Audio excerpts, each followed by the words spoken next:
ষষ্ঠ শ্রেণীর গণিতের চতুর্থ অধ্যায় বীজগণিতীয় রাশির গুরুত্বপূর্ণ সৃজনশীল, যেটা তোমরা পরীক্ষাতে কমন পাবা। এই সৃজনশীলটা কিভাবে সমাধান করতে হয় এবং এই টাইপের সৃজনশীল করলে তোমাদের গাইডের অনেকগুলো সৃজনশীল করা হয়ে যাবে। এজন্য কিভাবে এটাকে করলে সহজ হয় সেটা আমি আজকে শেখাবো। তো চলো আমরা করি।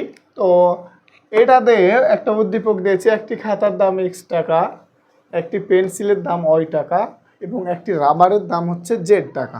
এখানে জাস্ট আমাকে এটা একটা উদ্দীপক দিয়েছে, দেন আমাকে প্রশ্ন করছে ক নাম্বারে এত দ্বারা কি বোঝায়, এত দ্বারা কি বোঝায়।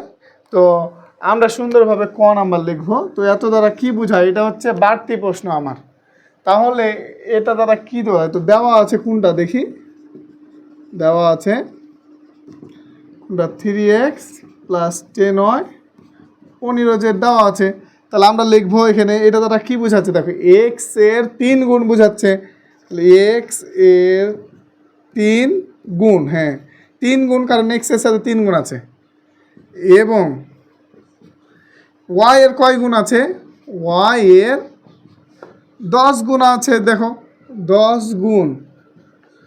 এবং z এর কয় গুণ, z এর কয় গুণ আছে দেখো তো, z এর 15 গুণ,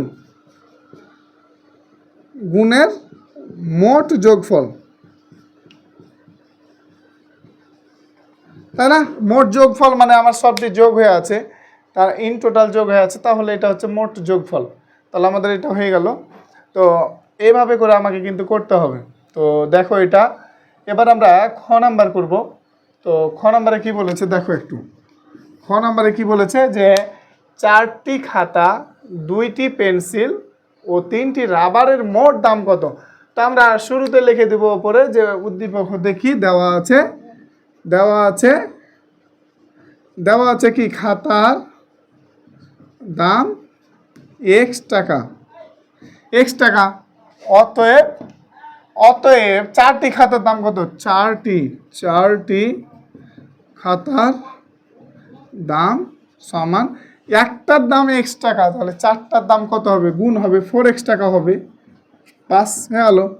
এবার পেন্সিলের দাম কত, পেন্সিলের দাম হচ্ছে সমান কয় টাকা, y টাকা, পেন্সিলের দাম y টাকা। তাহলে বলেছে 2টি পেন্সিল, তাহলে 2টি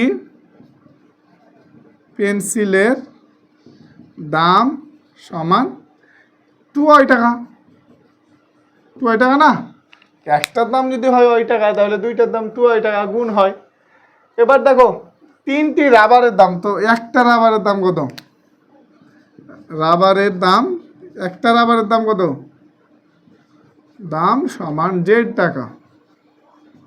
তাহলে কয়টা রাবার, মোট 3টি রাবার, তাহলে 3টি রাবারের দাম কয় টাকা হবে, 3টি রাবার 3z টাকা। বাস আমরা বুঝেছি এটা। তাহলে মোট দাম বলেছে, তাহলে 3টাকে যোগ করতে হবে মোট করলে। তাহলে অতএব মোট দাম, দাম সমান কই, একটা হচ্ছে 4x পেয়েছি, একটা 2y পেয়েছি, একটা 3z পেয়েছি, তাহলে এটা হচ্ছে তাহলে মোট দাম। তাহলে উত্তর আমার হয়ে গেল, বাস। এবার গ নাম্বারে কি বলেছে, 6টি খাতা ও 9টি পেন্সিলের মোট দাম থেকে 5টি রাবারের দাম বিয়োগ করলে রাশিটি কেমন হবে। 6টি খাতা ও 9টি পেন্সিলের মোট দাম থেকে, তাহলে 6টি খাতা ও 9টি পেন্সিলের মোট দাম থেকে, তাহলে 6টি খাতার মূল্য কত, একটি খাতার মূল্য হচ্ছে কয় টাকা, একটি খাতার দাম সমান x টাকা। অতএব 6টি খাতার দাম কত, 6x টাকা, বাস। এবার দেখো আবার যে 9টি পেন্সিলের দাম, তো একটি পেন্সিলের দাম কত, পেন্সিলের দাম y টাকা, তাহলে 9টি পেন্সিলের দাম সমান 9 টাকা। এবার আমাকে কি করতে হবে বলেছে, 3টি রাবারের মোট দাম, তাহলে 3টি রাবারের মোট দাম কত? 3। একটি রাবারের দাম আগে বের করি। একটি রাবারের দাম জেড টাকা, জেড টাকা বাস। তাহলে কয়টা হবে বলছে? 3টি। তাহলে 3টি রাবারের দাম 3Z টাকা, বাস 3Z টাকা। তো এবার আমরা কি করতে পারি? আমরা বলেছে কি 6টি খাতা ও 9টি পেন্সিলের মোট দাম থেকে, তাহলে 6টি খাতা তাহলে 6A ও 9টি পেন্সিলের মোট দাম 6x প্লাস 9টি পেন্সিলের মোট দাম মানে প্লাস 9 থেকে মানে বিয়োগ 3টি রাবারের দাম বাদ দেবো, তাহলে 3Z।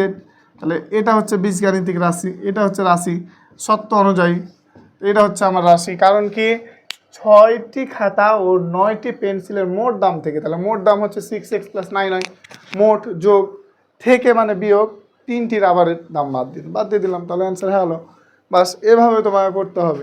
অঙ্ক যদি তুমি না মিলাতে পারো তোমাকে কিন্তু মার্ক দিবে না। এজন্য তোমাকে চেষ্টা করতে হবে অঙ্ককে মিলানোর, এবং তোমাকে খুঁটিনাটি সব কিছু ভাবতে হবে। তোমরা অবশ্যই আমার অন্যান্য ক্লাস পেতে আমাকে সাবস্ক্রাইব করে আমার পাশে থাকো, আমি অবশ্যই তোমাদের পাশে থাকবো।